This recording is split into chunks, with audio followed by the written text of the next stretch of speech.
10 anos atrás, eu treinava muito empresas que mexem com venda de vários tipos de produto, enfim, né? E são literalmente milhares de vendedores.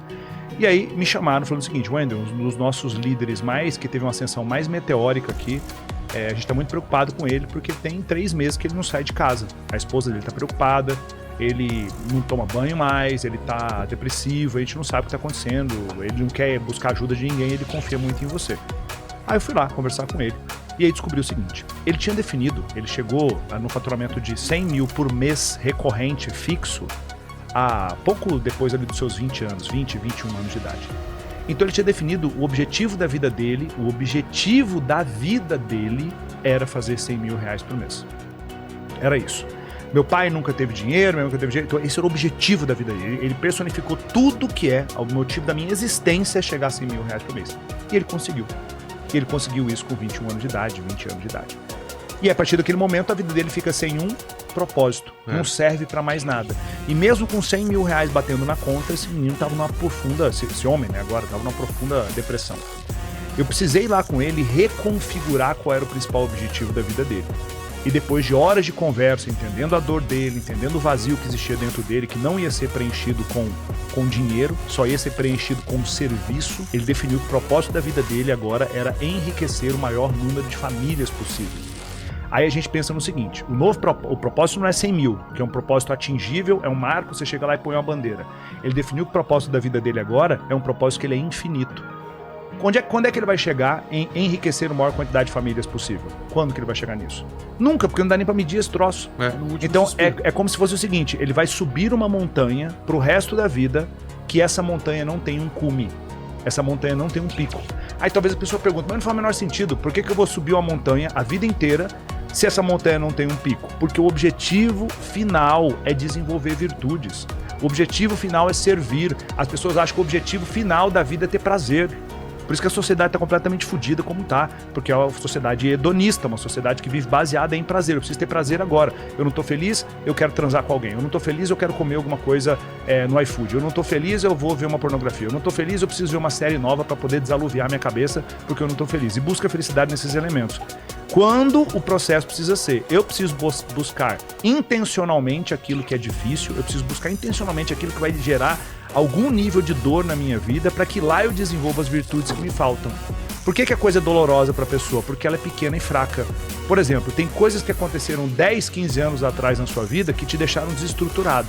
Quando essa mesma coisa acontecesse hoje na sua vida, você fala assim: olha isso aí, tá acontecendo de novo. Não é que o problema não é a coisa em si, é o seu tamanho perto daquela coisa, porque você desenvolveu carcaça, virtude, força. Então, aquilo que você tropeçou e caiu lá atrás, virou hoje em dia uma pedrinha. Não é porque o objeto em si diminuiu ou aumentou, foi você que cresceu muito. Só que isso só acontece se eu busco desenvolver virtudes ao longo da minha vida. Só acontece quando eu me concentro em servir outras pessoas.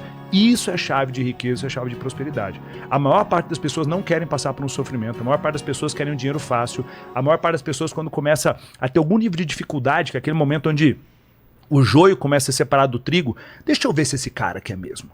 Porque eu vou fazer meu podcast dar certo. É? Então deixa eu ver se ele quer mesmo. Aí vocês devem ter passado por muitas privações nesse tempo todo, por muitos desafios, muitos problemas e tal, e naquele momento que é o seguinte: eu quero ver se ele quer, o quanto que ele quer mesmo. E é ali que você vai mostrar que você não é preguiçoso, que você é corajoso, que você tem as virtudes e está desenvolvendo as virtudes que são necessárias dentro de você.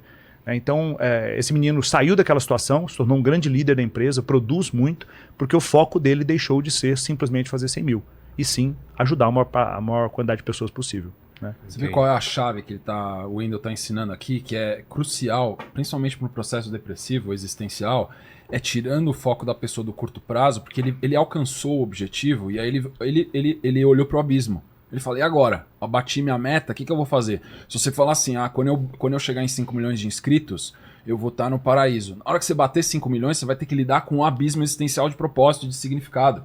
Né? Esse processo todo de você sacrificar o curto prazo, que é aquele objetivo que você tinha traçado, para o longo prazo, pode ser na vida próspera, de financeiro ou de relacionamento afetivo, sempre vai ser a solução. Eu sacrifico o curto prazo para o longuíssimo prazo eu alcançar um estado excelso, que é arquetipicamente o que sempre foi ensinado em todas as religiões: você buscar a santidade ou a sabedoria. A busca pela santidade e sabedoria, ela engloba todas essas características. E é exatamente por isso que a religião, tem muita gente que fala que é o ópio do povo, mas na verdade é a panaceia do povo. É um remédio, porque quando a pessoa entende verdadeiramente, não é religião, mas espiritualidade, é como eu vivo, em vez de eu ceder ao prazer hedonista, eu busco um caminho verdadeiramente estoico de virtude, eu vou desenvolver virtude no longo prazo, vai trazer significado pra minha vida, tem por que eu levantar hoje. E por que eu vou dormir, e por que eu vou descansar, e vou levantar amanhã, e vou batalhar de novo, até meu último dia de vida, eu vou ter significado. O caminho da santidade, então, é o arquétipo máximo de você viver uma vida feliz. A santidade é uma vida de provação. A sabedoria é uma vida de provação. Só que ela é uma vida também de máxima felicidade, que não tem a ver com sentimento. As pessoas confundem ser feliz com... mas eu tô triste, então eu não tô feliz. Não, você pode ser feliz estando triste temporariamente. É que a maneira como você lida com a tristeza sendo uma pessoa feliz, porque você decidiu ser feliz, é totalmente diferente de uma pessoa que tá triste e se identifica com a tristeza. É totalmente diferente. A pessoa feliz, ela vai falar assim, tá, eu tô triste agora, então eu vou adequar o meu plano de ação diário, meu plano da semana, porque eu vou respeitar essa tristeza, eu vou acolher essa tristeza e eu vou lidar com ela, porque ela é algo que está presente em mim agora.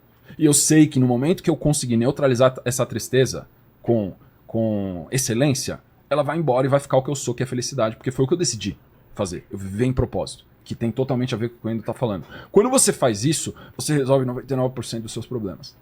E aí a prosperidade é uma das bênçãos, um dos frutos que acontece nessa tomada de decisão. Por isso que você tem a igreja falando há milênios, trilhe o caminho da santidade. No Oriente é a mesma coisa, busque Deus acima de todas as coisas. Né? Entenda o que é nirvana, que é o caminho do negativo. Mas todos eles estão ensinando a mesma coisa, que é o quê? Você desenvolver virtudes como modus operandi de viver. A meta é o céu, a outra meta é a santidade. Exato. Perfeito. Não é não? É exatamente isso. E a gente tá no final do ano. Por que final do ano tem esse sentimento de tristeza, de felicidade, de avaliação do que foi o ano? As pessoas se projetam para o ano que vem. Por que é tão importante no final do ano parar para pensar e ver o que está acontecendo com a própria vida? Acho que os ciclos eles têm um simbolismo muito importante. Né? Tudo acontece em ciclos. E as pessoas não conseguem entender isso. Né? A mulher tem o ciclo menstrual. Existem as 4 estações do ano que se repetem, né, periodicamente. Existem os ciclos lunares, tudo funciona em ciclo. E aí, simbolicamente, existem ciclos ao longo do ano. Existe o ciclo de um dia que se fecha. E um ritual que eu adoro fazer e recomendo que as pessoas façam é o exame de consciência todo final de dia. Então, como é que eu quero ter um ano incrível se eu não faço um exame de consciência todo dia de noite quando eu sento na beirada da minha cama? Tem um momento que eu sento na beirada da minha cama, eu trago a água pra Karina, eu fecho a casa, eu vou lá e vejo se os cachorros estão bem, fecho a casa, checo tudo, alarme e tal, não sei o quê, trago a água pra mim, pra Karina. No que eu coloco a água no meu criado, eu paro, fecho os meus olhos e são aqueles 2 minutos pra poder parar e pensar, cara, como foi meu dia hoje? O que eu deixei de fazer? O que eu deveria ter feito? Do que eu fugi hoje? O que eu me acovardei? O que eu enfrentei? Exame de consciência. Errei nisso, amanhã eu vou ser melhor. Pensa só, um processo como esse, que você todo dia você se torna 1% melhor. Né? É um processo de transformação gigantesco. E demora 2 minutos todos os dias. Exame de consciência na hora de dormir. Pequeno ritual. Bota um celular, um despertador no celular para lembrar disso, 11 horas da noite, quando você for dormir, alguma coisa assim. Agora, é o fechamento de um ciclo. E isso se torna mais poderoso, digamos assim, quando é o fechamento de um ciclo anual. E a pessoa olha e fala, cara, eu vou viver talvez 90 anos. Um desses 90 anos acabou de acabar. E a pessoa fica reflexiva, o que eu fiz? E aí a pessoa enfrenta a miséria dela. Ela descobre, por exemplo, que se ela definiu metas, a minoria dos brasileiros definem metas, e dos que definem metas, estatisticamente, somente 8% deles conseguem atingir as metas que definiram no começo do ano. 8%. 8. A maioria, 92%, não chegam nem perto disso. E aí 92% das pessoas ficam desesperadas no final do ano. Ficam com a sensação de que correram em torno do rabo, que não atingiram, que foram medíocres em relação à saúde, que não prosperaram, que não conseguiram dar atenção para os filhos. E aí é um processo terrível. As pessoas começam a se culpar monstruosamente. Aí elas entram no próximo ano. Fazendo o que de diferente? Nada. Isso é maravilhoso. Ela entra e fala, não, agora eu vou pular ondinha, vou jogar sal pra trás, semente de romã, a porra toda, e ela entra, e o que ela vai mudar de fato na estrutura de vida dela? Absolutamente nada, mas ela continua colocando lá. Eu vou ler 12 livros, porque eu vi que o Joel J lê 70 livros por ano, eu vou ler 12. Amigo, quantos livros você leu ano passado? Eu não li nenhum. Então bota um livro pra você ler, não bota 12. Bota um livro, coloca uma página por dia. Você vai ler um livro ao longo do ano, isso é maravilhoso.